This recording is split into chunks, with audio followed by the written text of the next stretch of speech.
Hello and welcome to another episode of Father and Joe. I'm Joe Rocky here with Father Boniface Hicks. And Father, in our last episode, we had just discussed the importance of life in all life, how life is a mystery, how all of our knowledge is only within the realm of being alive. We don't really have that ability. It's like being in a sixth dimension. We just can't figure out what it would be like. Our brains are not capable of that. And we also discussed about how every life is worth living, even with those that are suffering. And at the time, if people are listening to this live when it first originally comes out, we have just gone through the passion of Jesus, the ultimate form of suffering that someone can go through. And Father, I want to leave this to you to have this conversation about recognition that all of our human nature wants to have us as individuals run away from suffering, even if it's not our own suffering, even if it's just like a thought that something bad could happen, even how statistically unlikely it might be. Just that's a scary thought. I want to run away from it. But yet, it's something every human being experiences inevitably. And it's such a unique phenomena that doesn't happen with a lot of other elements of our lives.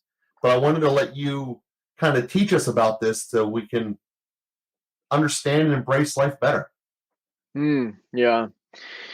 Yeah, suffering is certainly a part of life, and the question of, is there a life that's not worth living? Is there a life so filled with suffering that it wouldn't be worth living that life, or that it should be ended prematurely, or something like that? Those are questions that naturally come up even from very good hearted people, and the desire to alleviate the suffering of others. Sometimes our limited creativity or our limited understanding can lead us in a direction of wanting to end a life that seems to be filled with too much suffering. And that movement of euthanasia, of physician-assisted suicide, these kinds of approaches can be very enticing because, again, we know from our own suffering, and we can magnify that by some number of times what somebody else might be going through. Maybe you're with somebody who you're seeing going through that, and you're really feeling the helplessness around that. It can be very enticing to think, and especially if that person also wants it, then shouldn't we just end that life? And those are, again, very, very natural and compelling questions. But we have to assert firmly and confidently that every life is worth living. When God chooses to transition our life into eternal life, when He chooses to bring this life to an end for us, that has to be on His terms. He's the one that gave the gift of life, and He knew the timing for it. He's the one that ends the gift of this life, and He knows the timing for it. And so, then how do we do that if not euthanasia, if not physician assisted suicide, if not these approaches? Then what do we do? And as you said, Joe, we enter into relationship with people, and don't run from it. And sometimes we need, there's a whole variety of things that happens in individual circumstances. Sometimes it's a certain financial burden. Sometimes it's an emotional burden. Sometimes it's a burden on the details of our life. I know a man who's caring for his father with Alzheimer's, and he and several of his siblings have arranged a schedule, but he's on the other side of the state, and it's a long commute. He needs to take time off of work even to partially care for his father with Alzheimer's. There's some real sacrifices that come with taking care of a life that we could say, his father with Alzheimer's. I mean, he's never going to do more in his life. He doesn't even know who he is or who's taking care of him half the time. I mean, what difference does it make? And those are important questions to ask and to answer. And certainly this man knows, and his siblings are with him, that the life of their father is valuable. And how is that valuable? Well, again, there's a kind of infinite value of life that comes from being united with the body of Christ. Jesus went all the way to the last breath. He didn't kill himself. He didn't end it early. He knew what was inevitable. He was going to go through a lot of suffering, and it was going to end. He could have just killed himself in prison, on Good Friday once he got arrested. He knew how the arrest was going to unfold, just a lot of pain, and nobody would be able to do anything about it. But he went through it, and he went through it in order to be in it with us. And so that man with Alzheimer's is close to Jesus in a way that is profound. Jesus said, "Whatever you do to one of these least of my brothers, you do it to me." That's how profoundly Jesus identifies with the suffering. And so when this, my friend, drives across the state a couple of times a month to spend a few days taking care of his dad on rotation with his other siblings, he's doing that to take care of Jesus. And he, of course, experiences it's his father. So, there's real love there and the gratitude for all that his father gave for him. But also it's Jesus. He's taking care of Jesus. There's a profound value to that. And all of these questions bring us back to maybe a more fundamental question: what is valuable in life? What are we Mhm. living for, really? And it's nice to have a big bank account. It's nice to have a successful job. It's nice to have some physical pleasure and a chance to go on vacation in a nice spot. It's nice to have a nice meal. But what has a lasting value? What really lasts forever? What has the purest satisfaction? From where do we gain real fulfillment? And the answer is always love. And insofar as those other things, a bank account or a good position or even a vacation or a nice meal, insofar as those are a value, they're always subordinated to the value of love. A nice meal shared with someone I love, a nice vacation shared with someone who I love and who loves me, money in my bank account to serve and provide for those that I love, a nice position so that I'm able to serve others and build something up and for the sake of love. Love is really the thing that adds the infinite value. And a suffering person is still an occasion of love. There is love there. And at the end of that person's life, and the end of our own life, we'll look back and think, this is what really made life valuable, that I could love this person. Thank God I had that opportunity and that I made the sacrifice, that I didn't choose my position or my bank account or my convenience or my pleasure over the opportunity of a tremendous love. And love, when we enter into someone else's suffering, is a tremendous love. It's not easy to be present to someone that way, and not easy to persevere over days, weeks, months, years of time with people. And then I always like to point to my own dad, who was the full-time caregiver for my mom when she had dementia from Parkinson's, and she could give so little back to him. She was, by one uh, perspective, purely a burden, nothing but a burden. She couldn't carry on a conversation. She couldn't keep sustained attention. She couldn't do so many things for herself. And after taking care of her for 8 years, my dad made the comment to me, "I think I loved your mother more in the last 8 years than in the previous 41 years of our marriage."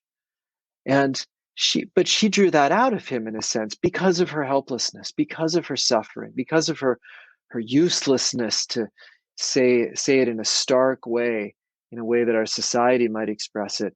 She didn't have anything else to offer, and yet she was able to be loved. She had that to offer. She was a human being. She had that to offer.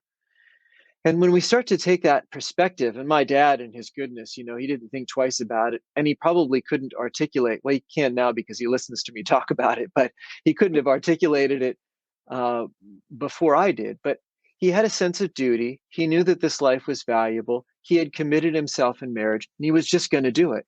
And by just doing it, he discovered the beauty in it. And that's where we've lost a lot of that as a society. We've found ways to rationalize and justify things that we shouldn't be doing, where we just end people's lives, where we just turn our backs on people, where we just walk away. And we found ways to rationalize physician-assisted suicide and euthanasia. And that's to our great loss, because if we stayed in it, we might discover the jewel of great price, the pearl of great price, which is the love that is possible. A greater love is possible in that. Now, again, I speak like this sometimes, and I've gotten feedback from people who feel maybe guilty for having put somebody a loved one in a nursing home, or having been overwhelmed by this task. Everybody is not my dad. My dad's really a remarkable person in his ability to commit himself. He was in a position financially to do it. He's a very bright man. He could figure things out. He's physically capable and was able to do that. He lives in a independent living, but he had the assistance of nursing staff when he needed it, and food service and things like that. So I don't want to trivialize the real challenges that are involved in caring for a person, entering into their suffering, being present to them. We do what we can. Each of us has to do what we can, and that's going to be different for each person. But what I'm pushing against is anything that would justify the elimination of a life that's too hard for us to deal with, and rather to see every human life as an occasion of love, an opportunity for love, and to remember that love is the great value. Love is what lasts forever. Love is what makes life truly worth living. So Yeah, as we think that through, I mean, you're not trying to sidestep at all. It's not easy. There is going to be, as you say, a great price for an even better transformative love. And I think that in nature, it's kind of hard for us to grasp that. We can see a caterpillar become a butterfly. That's okay. That happens a lot. But we don't always see someone turn from one category to another. Sometimes it happens slowly, and sometimes it's more likely not to happen. Someone just stays where they're at and stays that way all the way through and doesn't want to keep growing and pushing themselves. There's a great nature to that, to call and say, I'm happy, I'm comfortable where I'm at, even if it's not the greatest situation. It's what I know. I'd rather be here than try to figure out how to transform myself out of it. And we look at that a lot of different ways. We can do it financially. We can do it in terms of the way that we are physically. I went from being 300 pounds to now I'm 200 pounds, or what have you. There's lots of different ways we can do it. And we all know that there's a benefit of doing it, but we don't. It's hard to do.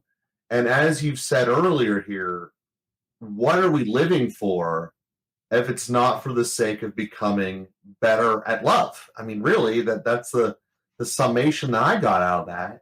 And it's not easy. And it's also not something that's like, do this, do this, do this, then you're transformed. It's something that happens not on your schedule, and you're not even totally sure if you're going to get there. And that by itself scares many people from even trying. That there's a notion of, say, everything in my life, I type into my phone and it'll tell me what to do and I can just do it. I drive this way, I turn left, I'm there. Okay, cool. But that's not how relationships work. And that's not really how love works. And I want to give you a chance to conclude today's episode talking about essentially the importance and need for us to have perseverance, and how we can actually do this journey in today's life, in our regular normal activities that don't require that.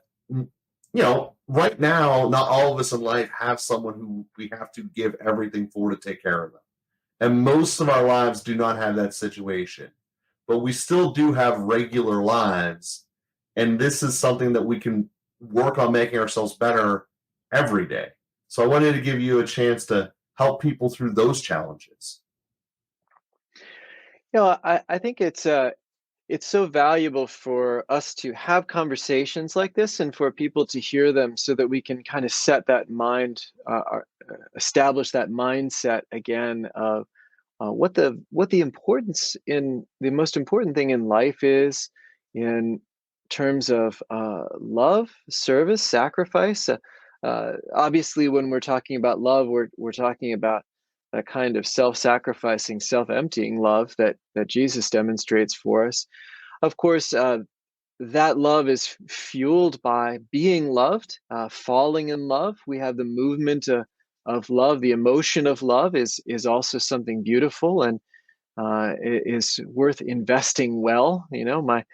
My dad had that in a different way on his honeymoon than he had as he and I sat there and when my mother was breathing her last breath, literally. Maybe it surges forth again in that particular moment, but in those dying days, and she didn't look great. She didn't look like she did on her honeymoon. It was actually very beautiful to see, and at the funeral, their wedding pictures and the ways that they looked at each other on their wedding day. Just very sweet. So, so we should invest the feelings of love well, is my point. My dad invested those well at the beginning of his marriage, and they sustained him in a way in the hard days.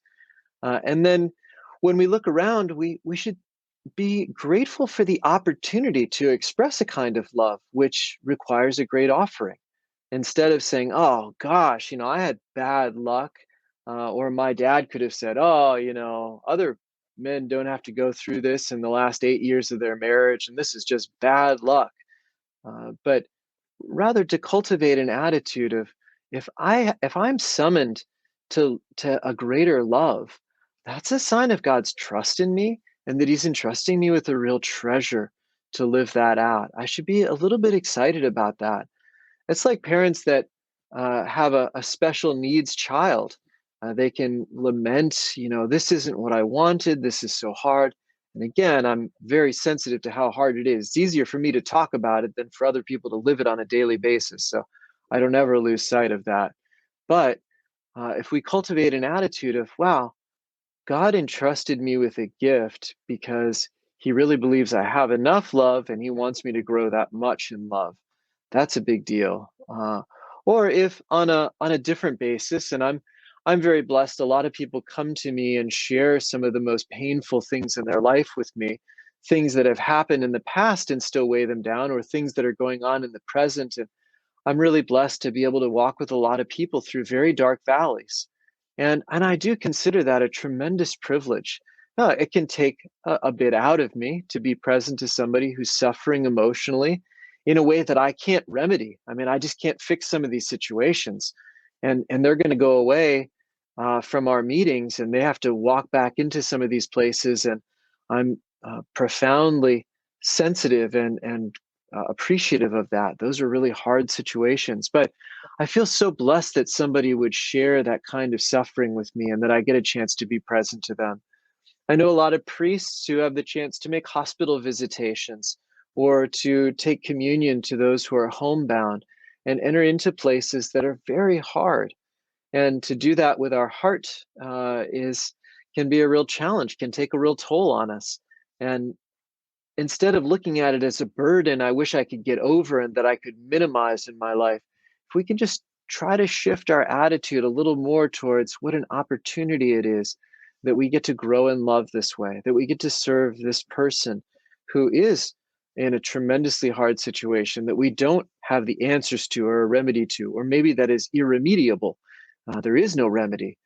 Then I'm not cursed. I'm not having bad luck. I'm not it's not just a misfortune.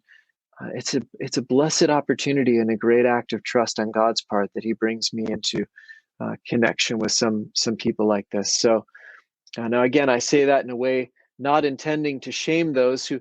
I think everybody has had the thought in those situations, why me? This is hard. I don't want this. Well, those are very natural thoughts and feelings. And so it's not a matter of whether we have those thoughts or not, but as much as we can to cultivate a mindset of uh, the opportunity to love more is a great gift. And then if I cultivate that mindset, uh, I should spontaneously be able to make someone feel who might be ill, who might be in a wheelchair, who might be limited in some way, and they're aware of that.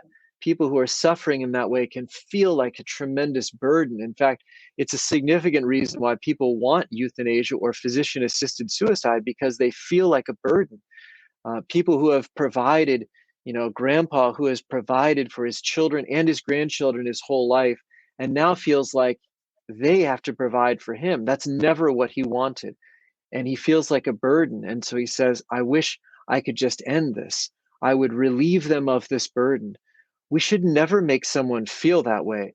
To the opposite, we should make grandpa feel like $1,000,000. It's such a privilege to be with you. It's such a privilege to feed you, to serve you, to push you around in a wheelchair and to show you as much as we can, to bring you along on a trip, even though it's a lot of work to bring the wheelchair, to bring the IV for the feeding, or to bring the necessary things to make it possible for you. It's a great gift for us to do that. So the more that we can cultivate that kind of attitude, the more our lives are transformed, our families are transformed, this world is transformed. And what a great thought to leave today's episode on. So we thank everyone for listening, and we will be with you again next week.